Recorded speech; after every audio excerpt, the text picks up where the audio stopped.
Olá pessoal, sejam bem-vindos ao canal Geografia em Pauta. Eu, professor Roger Daltri, de vez em quando trazendo uma questão de geografia para o nosso dia a dia, como a geografia está ligada ao nosso dia a dia. Essa semana estamos fazendo a correção do Enem. Esse Enem que acontece de 2020, aconteceu em 2021 devido às questões da pandemia. Estamos corrigindo questões do caderno azul, tá, galera? A gente começou, já fizemos dois vídeos falando sobre isso. Depois eu vou deixar no final aí os cards falando sobre essas questões, para quem tiver interesse de estar vendo essas questões. Fiquem tranquilos com relação à dinâmica de notas e tudo mais, ainda não saiu um gabarito oficial. E também nós temos uma outra dinâmica, a questão da TRI, que é a ideia de como o Enem trabalha as correções dessas questões, que dificulta para que você tenha certeza de quantos pontos você vai ter antes da publicação desse boletim de cada aluno. Mas é importante que a gente tenha uma noção geral do que falou as questões, porque elas versam sobre o nosso dia a dia na área das ciências humanas, e por isso a gente topou fazer essa correção das questões do Enem para vocês. Então, toca a vinheta para a gente poder começar.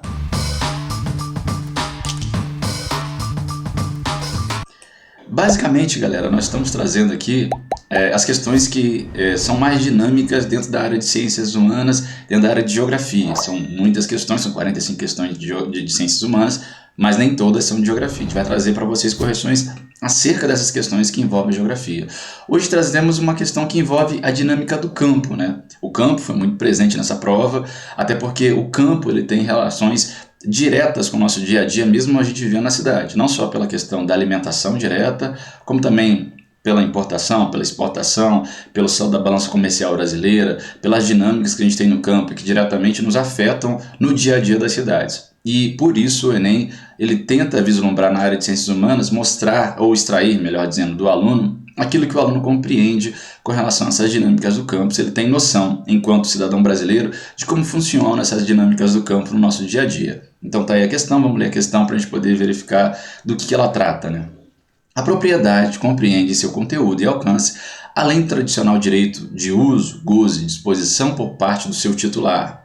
A obrigatoriedade do atendimento de sua função social, grifa aí, função social, cuja definição é inseparável do requisito obrigatório do uso racional da propriedade e dos recursos ambientais que lhes são integrantes. O proprietário, como membro integrante da comunidade, se sujeita a obrigações crescentes que, ultrapassando os limites do direito de vizinhança, no âmbito do direito privado, abrangem o campo dos direitos da coletividade, visando o bem-estar geral no âmbito do direito público. Então, galera, o princípio da função social, da propriedade, sua repercussão sobre o sistema do Código Civil, está disponível lá no site do Ministério Público, que foi acessado no dia 20 de fevereiro de 2013. A dica também, sempre olhem as fontes, tá, rapaziada? É importante vocês conseguirem dar uma verificada, muitas vezes até a resposta está ali nessa fonte de onde foi extraída o texto, de maneira geral.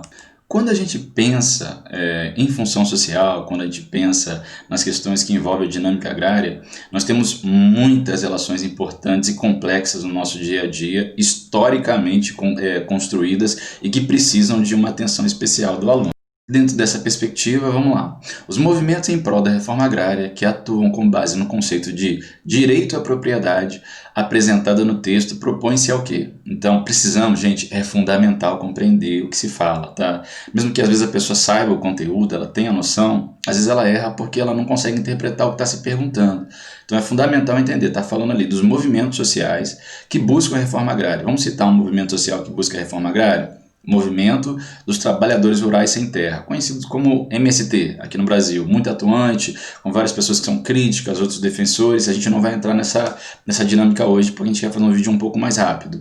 Em si, o MST e os movimentos que buscam essa dinâmica de reforma agrária, qual é a base deles? Qual princípio eles buscam? Então era fundamental que o candidato, nessa questão, observasse o que é a reforma agrária e o que ela pressupõe, apesar de, no texto, está ali no texto, já ter uma ideia geral do que seria isso, de como funciona isso.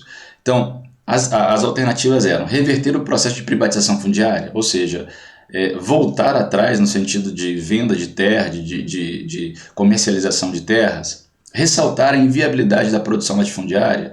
Então, a ideia é mostrar que é inviável produção na grande propriedade, no latifúndio, defender a desapropriação dos espaços improdutivos. Então, a ideia era desapropriar aquelas pessoas que não produzem, que a terra está parada, que aí ela é considerada improdutiva. Impedir a produção exportadora nas terras agricultáveis é até meio contraditório. Impedir a produção exportadora, então que a gente não exporte mais em terras que são agricultáveis, isso provocaria um impacto muito negativo na balança comercial brasileira, já que produtos como a soja, o milho, o algodão são produtos da pauta de exportações brasileiras muito importantes. Coibir o funcionamento de empresas agroindustriais no campo. Então, diminuir, dificultar esse funcionamento de grandes complexos agroindustriais no campo, que justamente são os que mais vendem lá fora e também auxiliam na ideia da balança comercial brasileira. Então, o que será dentro disso que daria certo? De maneira geral, galera, o que a gente pode considerar certo é a letra C ali, defendendo a desapropriação dos espaços improdutivos. É claro, para o aluno ter noção de como seria isso, ele precisava entender o que é a reforma agrária, ter assistido aula sobre isso, ter pesquisado sobre o tema ou pensado nisso em algum momento. Os movimentos sociais que lutam pela reforma agrária buscam o cumprimento da Constituição Federal, a qual expressa no artigo 12 que a propriedade privada da terra cabe intrinsecamente uma função social e seu uso é condicionado ao bem-estar coletivo, previsto na Constituição Federal e caracterizado nessa lei. Desse modo, esses movimentos defendem que as terras improdutivas, em descumprimento da lei, sejam desapropriadas e incluídas no processo de reforma agrária. Então a gente precisa entender que para ser desapropriada uma terra no Brasil e levada à reforma agrária, ou seja, dividida para aquelas pessoas que precisam e que buscam essa terra, as pessoas que realmente estão sem terra, mas querem dar uma função para ela, é importante que a terra seja considerada uma terra improdutiva, ou seja, uma terra que está parada, que não produz nada.